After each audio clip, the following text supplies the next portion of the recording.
श्रीमद् भगवद गीता की श्रृंखला में हम लोग सबसे पहले श्रीमद् भगवद गीता का अर्थ क्या है, श्रीमद् भगवद गीता किसको कहते हैं, यह जाना, और उसी के अंतर्गत श्री का अर्थ क्या है। श्री का अर्थ विद्या से लिया गया, मत का अर्थ क्या है, युक्त, मत का अर्थ युक्त किया गया, भगवत का अर्थ जाना और गीता का अर्थ जाना।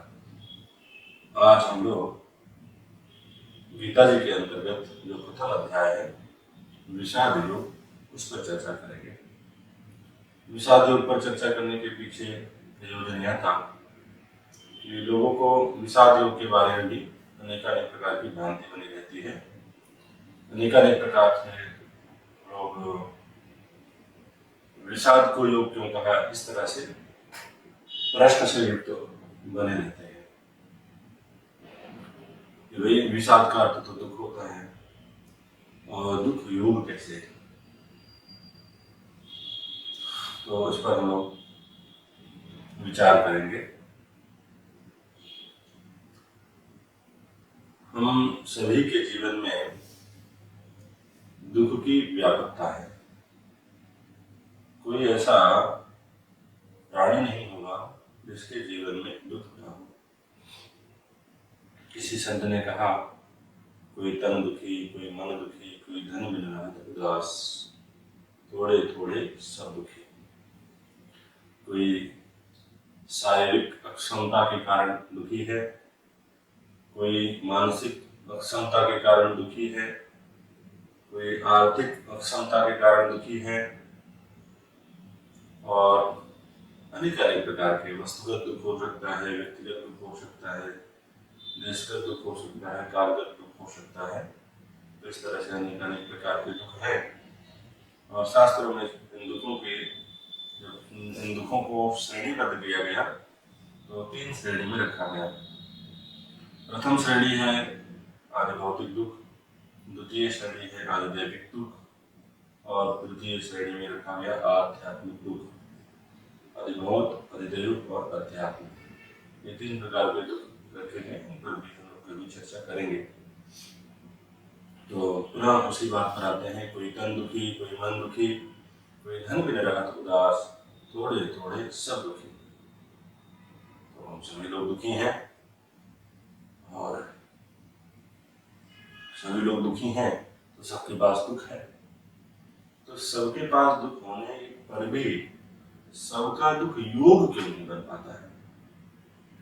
विषाद सबका योग के रूप को क्यों धारण नहीं कर पाता, यह विचारणीय बिंदु है। देखें, इस पर जब विचार करें कि दुख तो है, सबके भीतर दुख है, और दुख से निवृत्ति भी सब चाहते हैं, लेकिन जब विचार करते हैं कि दुख से निवृत्ति, तो क्षणिक निवृत्ति चाहते हैं। अभी दुख है, अभी दूर हो जाए, अभी हम सुखी हो जाए, तुरंत चाहिए दुख से निवृत्ति का उपाय। कई बार देखा गया है कि दुख दूर भी हो जाता है, लेकिन वह जो दुख दूर होता है वह भी क्षणिक ही दूर होता है। जैसे क्षणिक दुख दूर हुआ, वैसे क्षणिक सुख प्राप्त हो गया। एक क्षण के लिए सुख आ गया, फिर देखेंगे कि अगले क्षण फिर दुखी हो गए। जैसे कोई बीमारी हो गई तो दुख हुआ, टैबलेट खाया, सुख हुआ, टैबलेट का असर जैसे ही समाप्त हुआ पूरा दुख हो गया।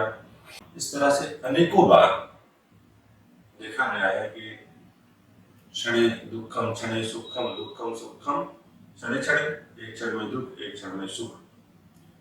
तो वह दुख जो है योग क्यों नहीं बन पाता है?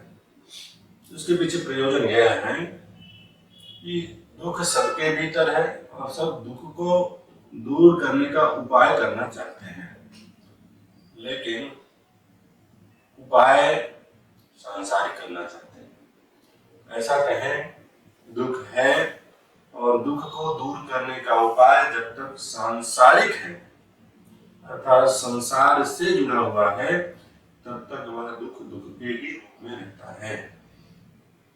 सांसारिक उपाय सुख प्रदान करता है, तो वह सुख भी दुख की ही श्रेणी में आता है।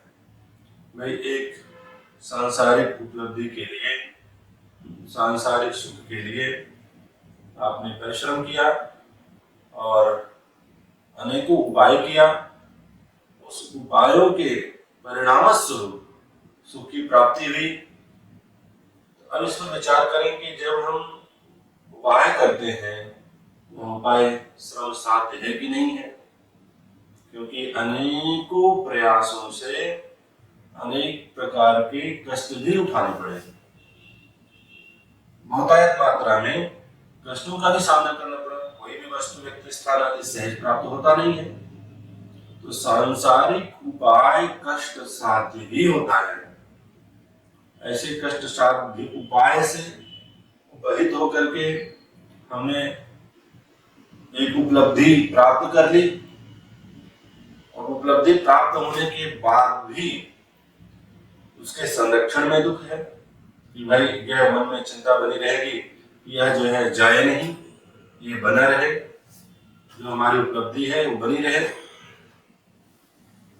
तो संरक्षण में दुख, तो एक तो प्राप्ति में दुख, दूसरा संरक्षण में दुख, और तीसरा चूंकि सांसारिक जो भी उपलब्धि है सब काल में आबद्ध है, एक काल के उपरांत वह समाप्त ही हो जाना है, चले जाना है, क्योंकि सभी वस्तुओं में एक्सपायरी पहले दिन ही मेंशन है, लिखी हुई है। तो विचार करने पर पता लगता है कि जो सांसारिक सुख था वह भी दुख ही था, और जब तक संसार में अपने दुख की निवृत्ति का उपाय हम ढूंढते रहेंगे तब तक वह संसार का दुख, वह हमारा दुख ही रहेगा, वो योग की श्रेणी में नहीं रहेगा। लेकिन किसी साधक के जीवन में, किसी मनुष्य के जीवन में अपने भीतर का जो दुख है, अपने भीतर की जो निराशा है, वह संसार से इतर, संसार से पृथक जो पारमार्थिक सत्य है, पारमार्थिक सुख है,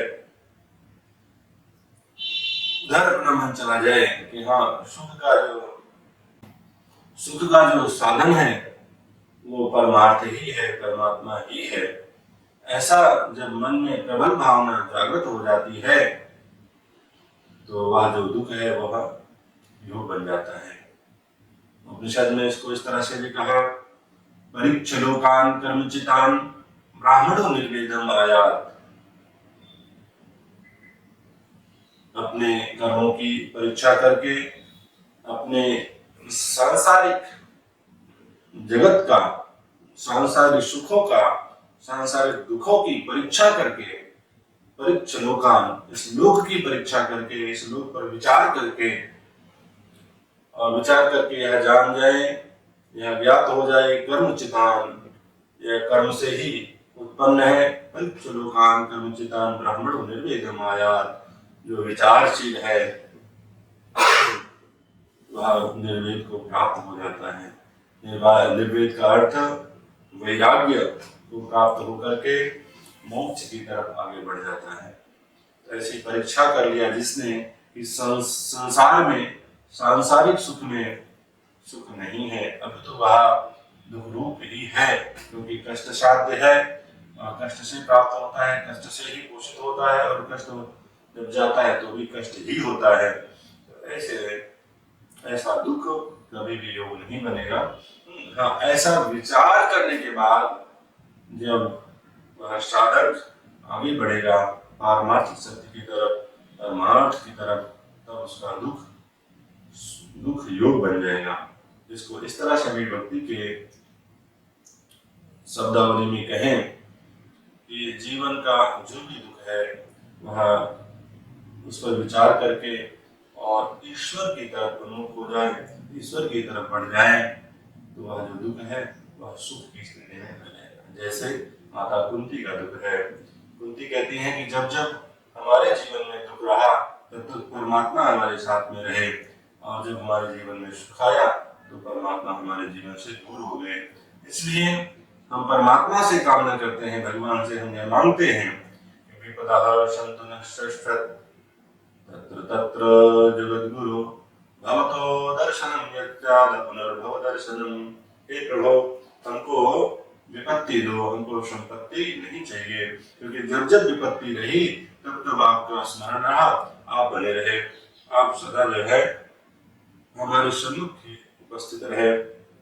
लेकिन जैसे ही संपत्ति आई आप दूर हो गए, हमको यह संपत्ति नहीं चाहिए, हम यह संपत्ति लेकर के क्या करेंगे जिसमें आप दूर हो जाएं। तो भव तो दर्शनम यशात अपना भव दर्शनम, आपका दर्शन जिससे हो जाए, और आपका दर्शन अपुनर्भव दर्शनम, भगवत दर्शन, आत्मदर्शन, परमात्म दर्शन, अपुनर्भव अर्थात पुनः जन्म लेना नहीं पड़ेगा।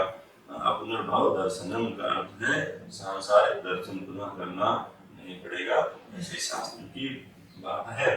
तो इस तरह से विचार कर लें कि जो दुख सांसारिक वस्तुओं के लिए, व्यक्तियों के स्थानों के लिए है वह दुख है, लेकिन यदि दुख परमार्थ के लिए हो जाए, परमात्मा के लिए हो जाए, यदि दुख अर्जुन के शब्दों में कहें, दुख प्रेय के लिए नहीं, दुख श्रेय के लिए हो जाए, यह श्रेयः निश्चितम ब्रूहि तन्मे, जो श्रेयस्कर है उसके बारे में मुझे कहिए, ऐसा अर्जुन ने कहा। तो जब इस प्रकार का दुख है, दुख अर्थात विषाद योग की श्रेणी में आता है। हरि ओम।